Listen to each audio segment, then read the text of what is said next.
about the most underrated character in the entire history of Peter Pan. Now, this is my personal opinion, you don't have to agree with me, and you may actually never have heard of this character, but she is the most underrated in my opinion. I am talking, of course, about the Neverbird. Now, if you haven't heard of her, that's fine.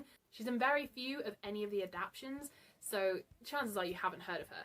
But she's really crucial to the story, and in fact saves Peter's life at possibly the most crucial moment. In fact, she's the reason Peter survives to the end, and therefore is able to save Wendy and the Lost Boys at all. Without the Neverbird, the story ends, and they're all trapped in the Neverland. Yeah, so the Neverbird appears at a very crucial point in the story. They've just had the fight on the lagoon at Maruna's Rock. The Lost Boys and Peter have saved Tiger Lily, she's gone back to her tribe. The Lost Boys have actually gone home in a boat because they think that Peter and Wendy have also gone. The pirates have gone back to the ship, and Captain Hook, who clawed Peter with his hook during the fight, which I will discuss in another video, Peter has now been left wounded and unable to fly or swim. Wendy is there too. Hook has gone, he's been chased off by the crocodile. Wendy can't fly or swim either because she is exhausted from what's been going on. Peter can't help her. So, they find Michael's kite, and Peter ties Wendy to it and she gets sent off, so she survives. Peter is then left stood on Maruna's Rock all alone as a silence falls over the lagoon, and his heart is beating in his chest, and it's the only thing he can hear. And so the Neverbird appears. She is floating on the lagoon on her nest, which she wings all the way towards Maruna's Rock, where Peter is ready to die.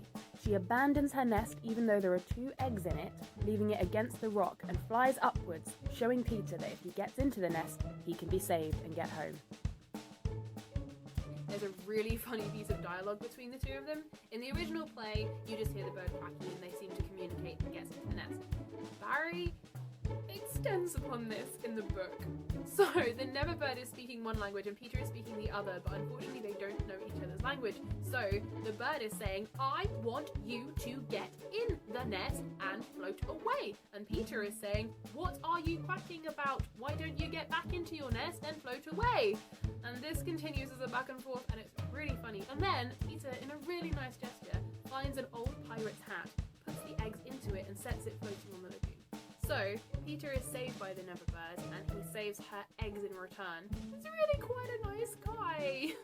Like, despite the fact that he forgets everything almost instantly, has almost certainly forgotten the Neverbird and everything that she did for him, he still has that goodness in him. You know, he fights for the good.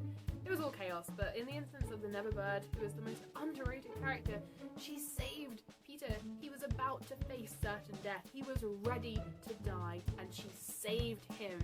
If she hadn't saved him, where would everybody else be? Stuck on Neverland, not able to do anything. So yeah, the Neverbird, unsung hero. If you're enjoying my crazy content, please leave a comment below, a like, chuck me a follow, support me on Ko-fi if you can, follow me if you can everywhere. You can find me on TikTok, Insta, Facebook, YouTube and Twitter.